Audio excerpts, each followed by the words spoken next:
whoever sent me this cup, I love you. There was no note or no card. It's so great. Look at this. Hopefully it's zooming. Isn't it great? It's got dragons all over it. I love it. I'm obsessed. I wish we could talk about Game of Thrones, but I don't want to spoil anything for anyone. But that's not what this video is about. So what's up, you guys? Welcome back. If you're new here, my name is Jess. Be sure to smash that subscribe button before you go. Today's video is going to be about the hole or the shoe or the box or whatever you call it. So for me, I just called it the hole. And basically it means you're going to the jail inside the jail because you've done something wrong, but we're gonna get into it. Because I saw the Felt Cute challenge and APS did an amazing video on this, and one of them said, Felt Cute might lock you in the shower for 6 hours. When I read that, like, oh my God, it just gives me goosebumps because this happens. Now, before you guys even start, like there's always one person that says, you should do the time, you did the crime. Listen, your punishment is to go to prison. It's not to be tortured. It's not to be mistreated. It's not to be humiliated, talked down to, belittled. That's not what it is, okay? It's to take you out of society and you're doing time. So don't even get me started.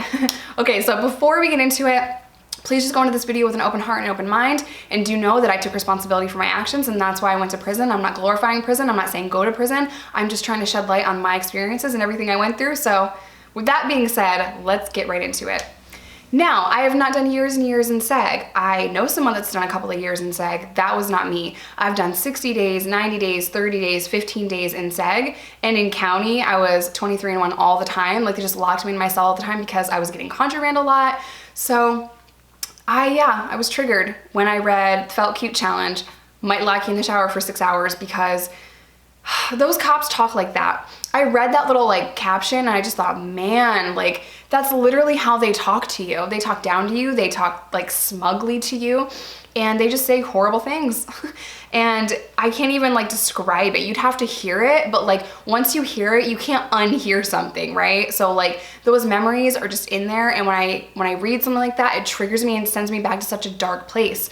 So I want to tell you guys about a couple of different things that happened in seg. The last time I was in seg, I was locked up for fighting.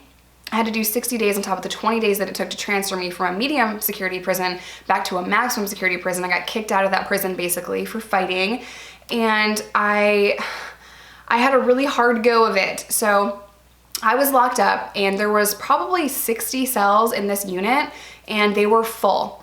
They had like 1 or 2 cells to spare. They always kept those cells full. Some people were ad seg, which means the prison decides you can't come out indefinitely.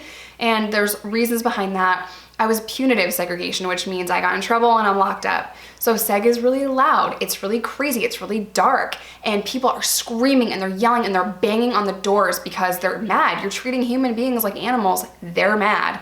So you don't get any human interaction, and what I mean by that is you see a cop a couple of times a day, 3 to be exact, and they talk to you and communicate to you through a little flap. So the flap is so that they can slide trays in. So 3 times a day you get a tray slid into you, you eat the tray, and then they come back through and pick up the tray. That's human interaction, technically. Then if you go to the shower, they make you cuff up, you put your hands through the little flap like that, you cuff up, and a two guard transport is how you get to the shower. So 2 guards will walk on either side of you and take you to the shower. The shower is a very generous term for cage with a faucet, but that's what the shower looks like in seg. And they also take you out to go to medical if you have to. That's really rare. Sometimes nurses will come in if you need medication, that's a whole thing. But if you're injured, they'll take you for that, maybe. And also they take you to the rec yard, which is a generous term for cement box outside and you can only look at the clouds, right? So I was taken to the shower, and it was a very typical transport. The cops came in and told me to cuff up, and one of the male COs said to me, "You're so small, we're not gonna have a problem with you, right? It's always the little ones that are feisty." And I said, "No, you're not gonna have a problem."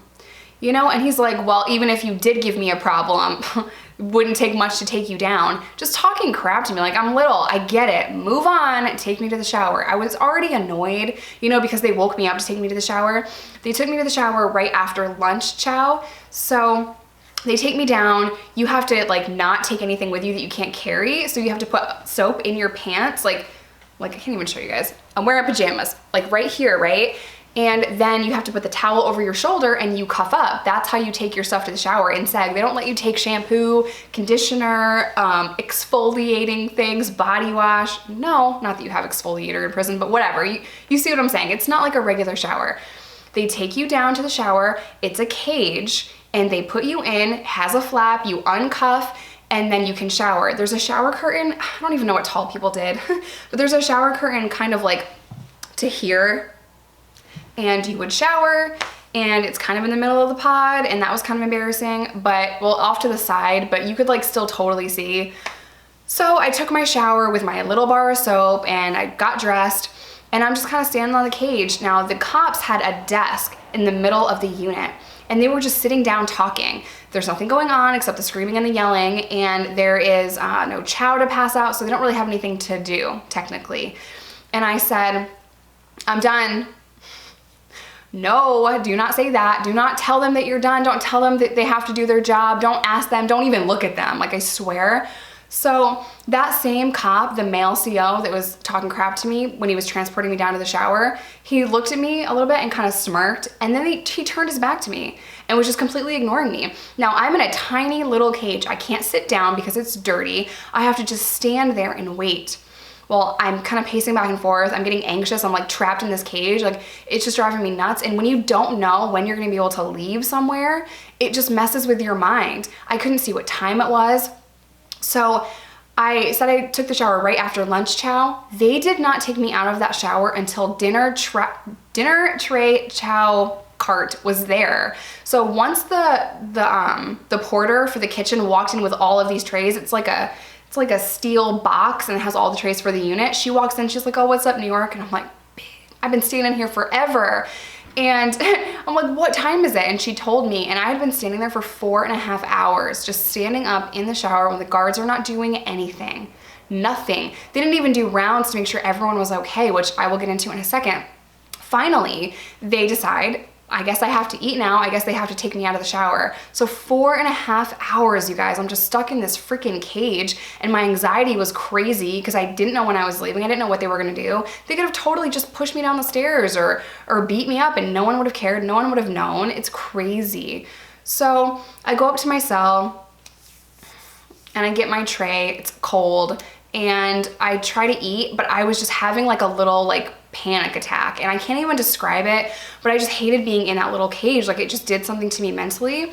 And the very next day, this male CO just kind of triggered a lot of women, and he was just really crappy to so many people. So the very next day, a woman across the tier from me and on the bottom floor, like I was kind of on, I think I was on the second tier and she was on the first, I was looking down at her and she was trying to end her life, and they extracted her from the cell in a very violent way and put her in a pickle suit. Now, if you're so depressed that you want to not live, and then you have guards beating you up and throwing you on the ground, extracting you from the cell, taking all your stuff away, and then putting you in this pickle suit that's Velcro, can you imagine how you would feel? It's the most horrifying experience ever. And my heart goes out to that woman. I don't know if she's okay. I've never seen her again, but that's the kinds of things that happen in SEG. And I just couldn't even get over this woman's pain. She tried to do that again, I wanna say like 3 weeks later. And she's not the first and she won't be the last, because segregation at its core messes with you so much. They think they actually got rid of that law in New York State where you'll have a cellie in segregation. It's just really bad. Some people don't see another person for 10 years, 20 years, and your mind just breaks. I don't care how strong you are. Segregation for years and years will break you, and that is exactly what it is designed to do. Yes, I broke the rules. Yes, I should have been punished. But to treat me that way, to treat other people that way, is horrifying. I would see people get locked up for the tiniest things, like trafficking and trading. Do you know what that means in prison? It literally means handing someone else a soup. You will get locked up for that, or sitting on someone's bed, or having something that is not yours. Like, if you have a radio with someone else's numbers on it and you get caught with it, you can go to the hole. It's crazy, you guys. They just use that to intimidate you and make you scared. And it does deter a lot of people from staying the straight and narrow. You should not break the rules. You should go to prison, do your time, and leave. But sometimes they just bully you and pick on you and write you up for something that you didn't even really do. If they just don't like you, if that guard has it out for you, they can lock you up for no reason. They can just make something up. Oh, they saw you do that. They saw you do that outside of the view of the cameras. So before I end today's video, don't be so quick to judge. I think we all are so quick to be like, well, you broke the rules, you broke the law. Just think about it a little bit and we can have an open conversation about it. So I hope you guys enjoyed this video. Stay safe, stay sober, and I will see you in my next one. Bye.